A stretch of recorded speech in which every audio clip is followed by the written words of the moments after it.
Wala pa opisyal na listahan kung sino ang pasok sa balota sa eleksyon 2025. Pero may mga inihain ng petisyon laban sa kandidatura ng ilang aspirant. Kasama po rito ang petisyon para i-disqualify si Pastor Apollo Kibuloy. Ang kampo ng pastor, hiniling din na ideklarang nuisance o panggulo ang nagpapadisqualify sa kanya. Saksi, si Sandra Ginaldo.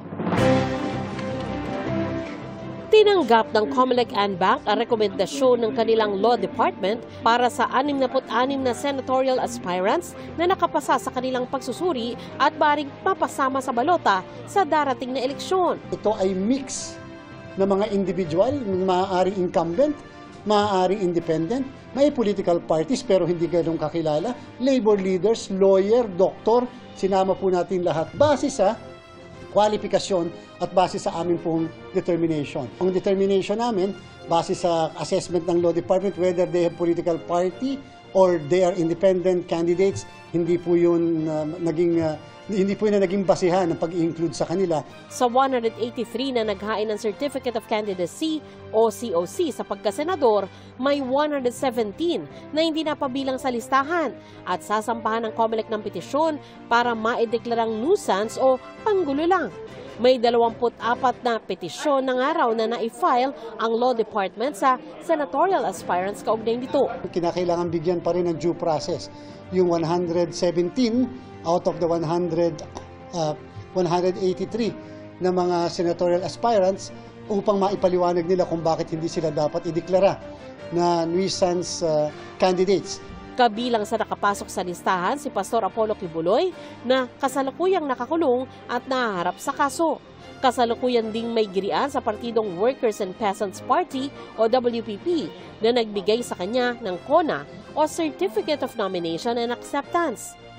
Pinapakansela ng senatorial aspirant na si Sunny Matula ang CONA ni Kibuloy na binigay umano ng walang otorisasyon. Hiling din itong i-disqualify si Kibuloy. Pero nagsampa naman si Attorney Mark Christopher Tolentino, ang political spokesperson ni Kibuloy, ng petisyon para madeklarang nuisance si Matula at siyam na iba pa at ma-cancel ang kanilang COC at CONA.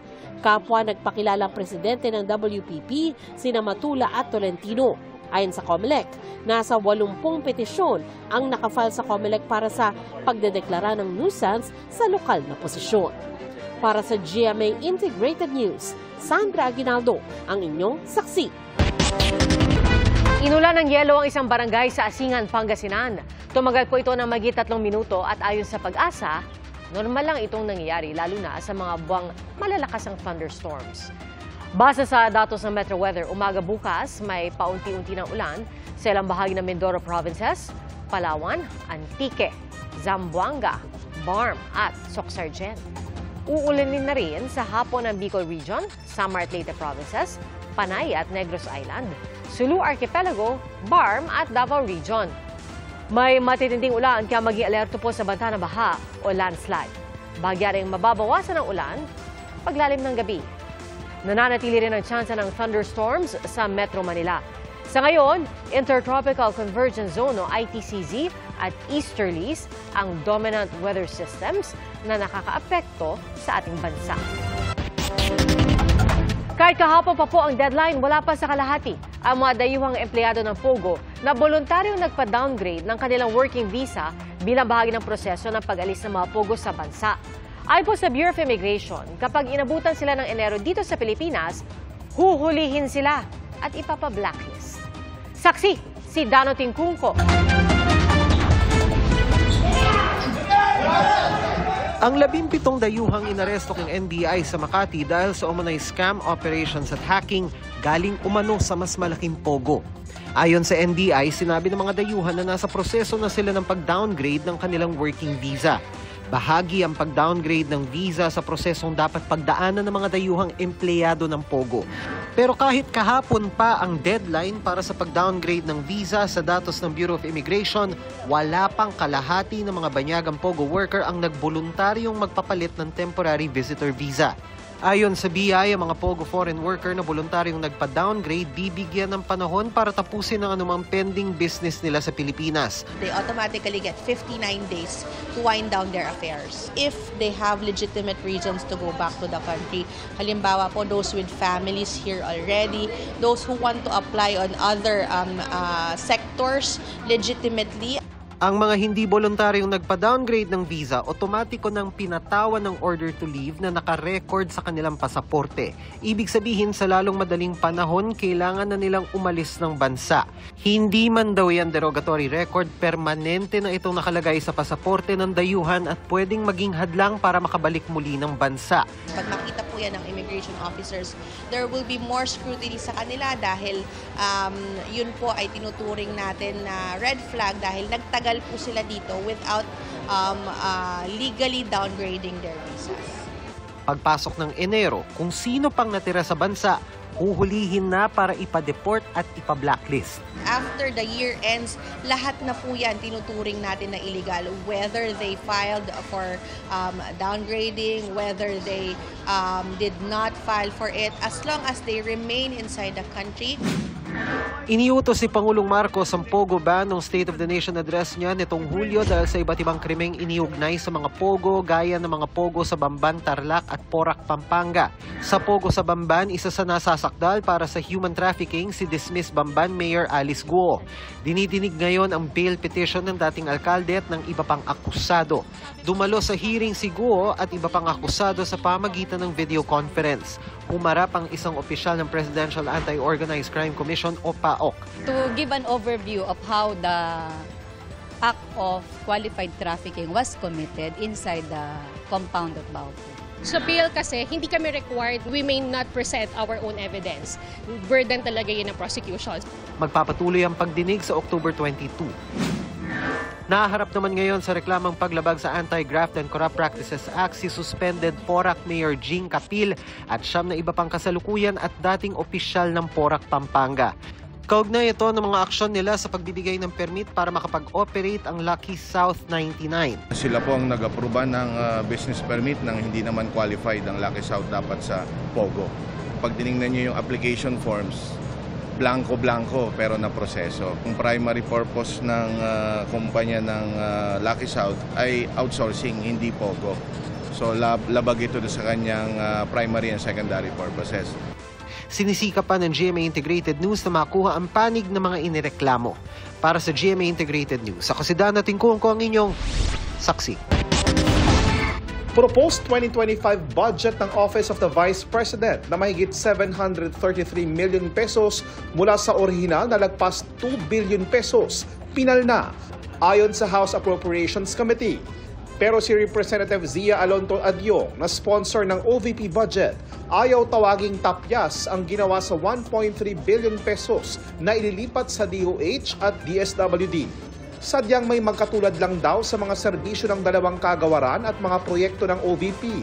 Naisip lang ng Committee on Appropriations na i-realign itong pondo na to dun sa mga ahensya. Magkakaroon lang ng mekanismo kung paano ito ma-avail ng Office of the Vice President at ma-identify nila yung kanilang mga beneficiaries at magamit itong pondos. Sinisika pa ng GMA Integrated News na makuha ang panig ni Duterte at OVP ukol dito. Revolution ang tema ng idinaos sa 9th Annual Digital Congress o DigiCon. Sa pangunguna ng Digital Marketing Association of the Philippines, layo ng 2024 DigiCon na paunlarin ang kaalaman ng mga profesional para makasabay sa pag-unlad ng teknolohiya gaya sa larangan ng e-commerce, brand building, digital transformation analytics at artificial intelligence. Dumalo ang mahigit 2,000 delegates, experts at professionals sa iba't ibang larangan, kabilang ang GMA New Media Incorporated na ipinakilala sa DigiCon ang Snap, isang bagong scanning feature sa GMA apps para pwedeng maka-engage ang audience at brands sa Kapuso shows. Gives the viewers the chance to unlock special promos and also engage with a lot of other special features or special content from our shows. For the brands, it also becomes like this venue for them to reach out to our Kapuso viewers, giving them the chance to expose their brands. Daan-daang trabaho sa Croatia, alok sa mga Pinoy caregiver. Sa ilalim ito ng special hiring program na napagkasunduan ng Department of Migrant Workers at Croatian government para bigyan ng oportunidad ang mga Pinoy healthcare worker. 1,000 euros o mahigit 62,000 pesos kada buwan ang minimum na sahod. Bukod pa ang overtime pay at iba pang mga benepisyo.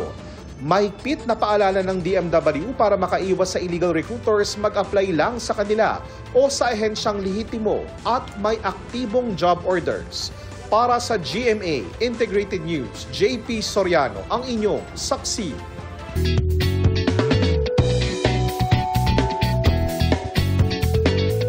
Ang sinulid po na ipinantatahi ng tela, may iba palang gamit sa paglikha. Gamit po yan sa pagbuo ng obra sa Lingayen, Pangasinan ng 23 anyos na si Sam Magsanok. Iniikot niya ang mga hibla ng sinulid sa mga pakong itinupukpok niya sa piraso ng plywood. At ang end product, mala black and white na litrato ang itsura. Hanggang 1 linggo ang ginugugol ni Sam sa bawat portrait na nagsimulang hobby hanggang sa pagkakitaan na raw niya ito. Nagawa niya na si basketball legend Michael Jordan at si Olympic double gold medalist Carlos Yulo.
Mga kapuso, sama-sama tayong maging saksi.